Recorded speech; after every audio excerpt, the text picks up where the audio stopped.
Monitoring हम monitoring करेंगे। Monitoring का तात्पर्य है कि पेड़ कब लगा, किसकी जन्मतिथि पर लगा, उसकी नेम प्लेट लगी है।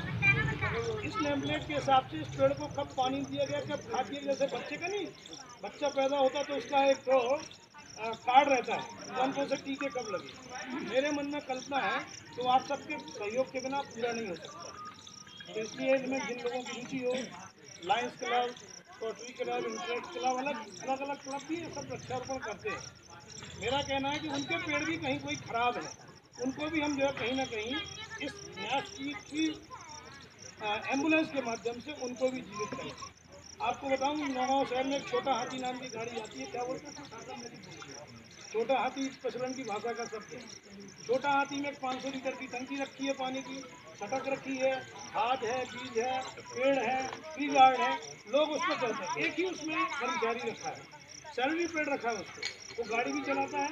उसको मालूम है आज मंदाकिनी विहार में 2 गड्ढे होना है, तो वो गड्ढे खोदता है, खाद डालता है, उस घर के लोगों को बताता है, एक बैनर लगाता है परमानेंट। गाड़ी में तो बैनर लगे हैं कि आज यहाँ पे वृक्षारोपण है, आज फलाने जी के बेटी का जन्मदिन है, उसकी सालगिरह है, आप सब आइए। निश्चित रूप से लोगों के मन में काम करने की इच्छा रहती है, लेकिन जैसे हमने कहा बीज दे दिया तो पेड़ लग गए और फल देने लगे और लौकी तोरी की भीड़ लग गई। पेड़ सब लगाना चाहते हैं, लेकिन गड्ढा कौन खोदे, ट्री गार्ड कहाँ बने, नहीं बने। कमलेश्वर अग्रवाल जी थोड़ी देर में और डिटेल में योजना बताएंगे कि यहाँ पे कैसे करेंगे। हम चाहते हैं कि 5-7 लोगों की एक समिति बन जाए। कल मैं यहाँ के 2 बड़े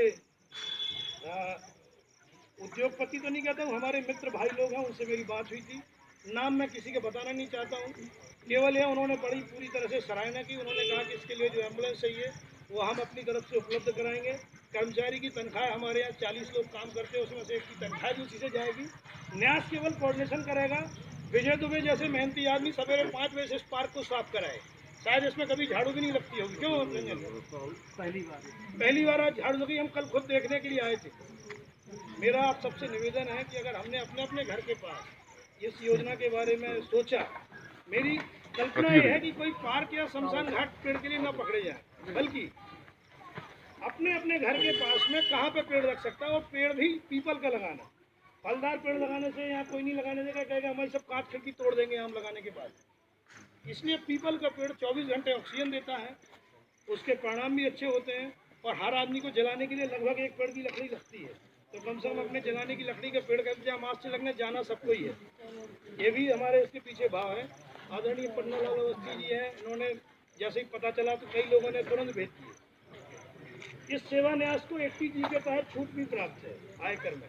तो जो कीमत इन्होंने शायद यहाँ 1500 रुपये रखी है, ट्री गार्ड है, उसमें एक 6 फुट ऊंचा पेड़ लगाएंगे, क्योंकि 6 फुट ऊंचा पेड़ तुरंत 3 महीने में ही बड़ा दिखने लगता है, और 2 साल में उसकी कोई ज़्यादा चिंता की बात नहीं रहती।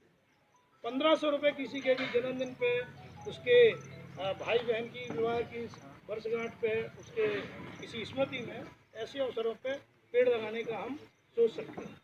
आप सबसे मेरा निवेदन है कि इसमें कोई और भी सुझाव हो तो जरूर बताइए। पंडित गणेश प्रसाद मिश्र सेवा न्यास, सब दल के लोगों को, सब पुराने सहयोगियों को, मुझे सतना के नगर ने जो स्नेह दिया है, मैं तो बहुत कम आता हूँ, महीने में शायद 1 आध बार आता हूँ, और आगे चल के न्यास का कार्यालय का भवन भी अभी बन ही रहा है, तो उसमें से धीरे धीरे और एक्टिविटी चलेगी। एक बात और मुझे कहनी थी कि हमने कई जगह देखा है, सरकार ने विद्यालय बनवा दिए हैं, उनमें शौचालय भी बनवा दिए, लेकिन हमने देखा उनमें पानी की टंकी की व्यवस्था नहीं है। हमारे एक मित्र की बात हुई, उसने 100 पानी की टंकी हमको 500-500 लीटर की दी है, और उसने कहा कि गर्ल्स के शौचालय वाले विद्यालय विहीन, टंकी विहीन विद्यालय हैं, उनमें हमारे घर पे यहाँ पे 100 टंकियाँ हैं, हम उन स्कूलों को एक एक करके टंकियाँ देना चाहते हैं। पिछली बार हमने दीपावली को नौगांव के आसपास के 100 स्कूल चुने थे, हैंडपम्प का पानी बच्चे स्कूल में पीते। कैंट कंपनी ने हमको एक ऐसे आरोप दिए थे जिसमें गंदे से गंदा पानी ऊपर डाले, दूसरी तरफ से सादा पानी पीने का निकलता है। तो ऐसी छोटी छोटी योजनाएं मैं चाहता हूँ यहाँ भी लागू हो। 8-10 लोगों की टीम बने, वो टीम मिलकर काम करे। लोगों ने, अभिनव त्रिपाठी ने आज का ये आयोजन किया है, इनको मैं धन्यवाद देता हूँ। और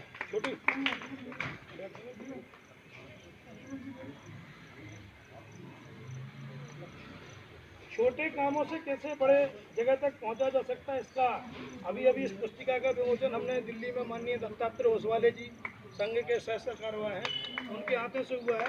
हमको भी ध्यान में नहीं आया कि इतने सारे कार्यक्रम हो चुके होंगे। तो ये भी एक जो है, जब हम दस्तावेज करते हैं, हमने पेड़ का क्यों कहा डॉक्यूमेंटेशन करना, पेड़ लगा दिया हमने, माना हमारे को एक कार्यकर्ता से बात हो रही थी, उन्होंने कहा 100% पेड़ जीवित है। मैंने कहा बिल्कुल हो ही नहीं सकता है, या तो आपकी रिपोर्टिंग झूठ है, क्योंकि 80% पेड़ से ज़्यादा कभी बचते ही नहीं। आप कितने अपने घर के पास लगा, उसमें भी 1-2 पेड़ मर जाएंगे अगले साल। तो मेरा कहना है कि आप रिकॉर्डिंग पूरी करेंगे तो ही हम बता पाएंगे अगले साल कि आज हम इकट्ठे हुए थे 4 अक्टूबर को, तो अगले 4 अक्टूबर तक कितने पेड़ बचे। हमारे रिछारिया जी ने सलाह दी कि इसको सीजनल बरसात भर में करना चाहिए। मैंने कहा बरसात में नहीं, जन्मदिन तो आएगा किसी का मई में भी, और पेड़ मरते नहीं है कभी, किसी भी सीजन में लगाओ। जो भगवान भरोसे लगते थे वो पेड़ मरते थे। इसको तो पानी डालना है आपको रोज, और कोशिश करेंगे उसी मोहल्ले के लोगों की ड्यूटी लगाएंगे कि मंदाकिनी विहार के जो लोग आए हैं उनको रंजन बताने वाले हैं कि भैया इनकी चिंता आप करना, आप नहीं कर पाओगे तो हम आएंगे ही आएंगे। ऐसा एक पूरा अभियान चलाने की बात है। मैं चाहता हूँ आदरणीय व्यास जी, जैन साहब, रिछारिया जी, ऐसे कुछ सीनियर सिटीजन लोगों को हम जो है इस काम में लगाने वाले हैं। इन लोगों का सबका सहयोग रहेगा ही रहेगा। ऐसा कहते हुए मैं अपनी बात को विराम देता हूँ। आप सब आए, आदरणीय शंकर लाल जी को मैंने थोड़ी देर पहले ही फ़ोन किया कि आप पधारिए। मेयर साहबों को कहा, हमारे जिलाध्यक्ष जी बैठे हैं, मणिकांत जी, पंडित जी, आप सबको ही इसकी चिंता करना है, तब ये पेड़ लगेंगे।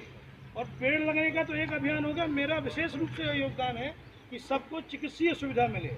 मेरी इच्छा थी कि डॉक्टर सुनील अग्रवाल जी के यहाँ मेदांता वालों की ऑनलाइन शुरू हो पाए, वो व्यवस्था बन नहीं पाई क्योंकि उनकी अपनी समस्या है। देखो अस्पताल चलाना बहुत कठिन काम हो गया। मेदांता जैसे अस्पताल जो बड़ा दिखता है उसके ऊपर 300 करोड़ का कर्जा है, उनके मालिक को गिरफ्तारी वारंट कटा हुआ है। हमने 8 अभी तक व्याख्यान मालाएं कराई मेडिकल, हाँ तो अखबारों में आया हुआ है, क्योंकि उनको मेडिकल कॉलेज बनाना था, उन्होंने मेडिकल कॉलेज न बना के उन्होंने बना दिया, उसको चेंज कर दिया। कोविड के कारण वो जेल नहीं गए हैं, लोगों की सेवा कर रहे हैं। हमारे भी न्यास के द्वारा हर शुक्रवार को कोविड काल में हमने 8 वेब कॉन्फ्रेंस किए। डॉक्टर साहब, योगेश जी, सभी लोग जुड़े, मणिकांत जी, सबने भाग लिया। इस 9 अक्टूबर को, आगामी शुक्रवार को, किडनी रोगों का बचाव कैसे करें, क्या खान पान की सुविधा करें जिससे किडनी ठीक रहे। आपको नए नए शोध आते हैं जो हमारे लोग पता ही नहीं है।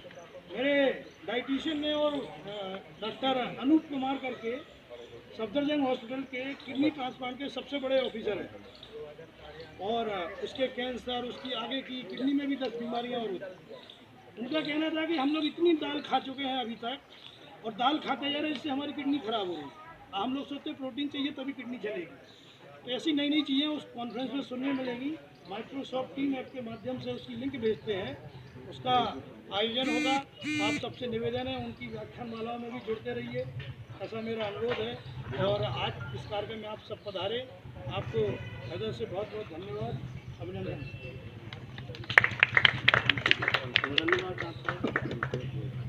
वास्तव में ऐसे सामाजिक कार्यक्रमों के माध्यम से जहाँ एकजुटता भी आती है।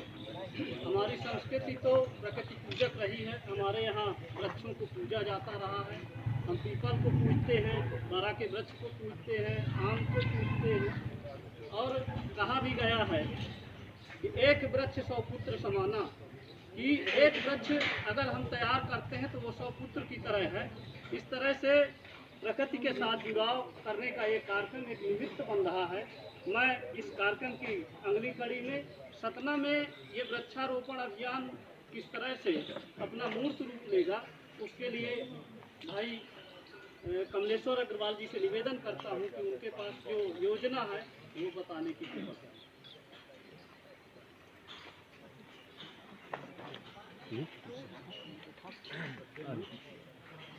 ये प्रोग्राम वास्तव में भाई साहब के साथ आ रही है गाँव में आज की तारीख नहीं गया लेने प्रति गाँव लग चुके हैं। गाँव का हर घर में कोई भी कार्यक्रम हो, बच्चे होने से लेकर शादी की सालगिरह में एक कार्यक्रम रहता है कि सूरज पेड़ लगाना है घर के बाहर। ऐसा करके लगभग 900 पेड़ आज की तारीख में खड़े हो गए। मेरा भी नगाँव से लगाव है, ससुराल है, भाई साहब के घर है, आना जाना लगा रहता है। वहाँ वहीं की कल्पना देखते हुए आज ये कल्पना मैंने साकार की। भाई साहब की घर वहीं, भाई साहब के घर वहीं की कल्पना देखते हुए सपना में ऐसी कल्पना बनाई गई, और ये अभी शुरुआत है। आज की तारीख में हम लोग 10 पेड़ लगा चुके हैं सपना में। 5 पेड़ अपने प्रेम नगर एरिया में लगाए थे, 2 भरूच लक्ष्मीनारायण स्टेट करके हैं, सक्सेना जी ने वहाँ लगाया, 3 पेड़ छोटा भरूच के सामने लगा। ऐसे करके शुरुआती तौर पर हुई है। 30 अगस्त को पहला कार्यक्रम किया था हमने। मैं माध्यमिक विद्यालय वहाँ पर 5 पेड़ लगाया, 2 पेड़ लक्ष्मीनगर क्षेत्र में लगाया। आगे चलाने के लिए ऐसी योजना है यहाँ पर एक व्यापक रूप से बनाने के लिए वही छोटी गाड़ी जैसे एक आवश्यकता है, जो पानी की टंकी हो, एक लेबर हो, एक ड्राइवर हो, परमानेंट एक आध बोरी बालू हो, मिट्टी हो, कड़वा हो, गैसी हो, ऐसी सब व्यवस्था करना है, तब जाके टैक्स लगेगा। आज इस कार्यक्रम में अपने 7 पेड़ लग रहे हैं, 7 पेड़ आज यहाँ लगना है। लेकिन मान लो भैया कि बच्चे के जन्मदिन में प्रश्न लग रहा है, हम लोग का एक प्रश्न अगर इसका विवेकानंद जाति परिषद का कार्यकर्ता था, आज औरंगाबाद में कोई पोस्टेड है। हमारी टेलीफोन में बात की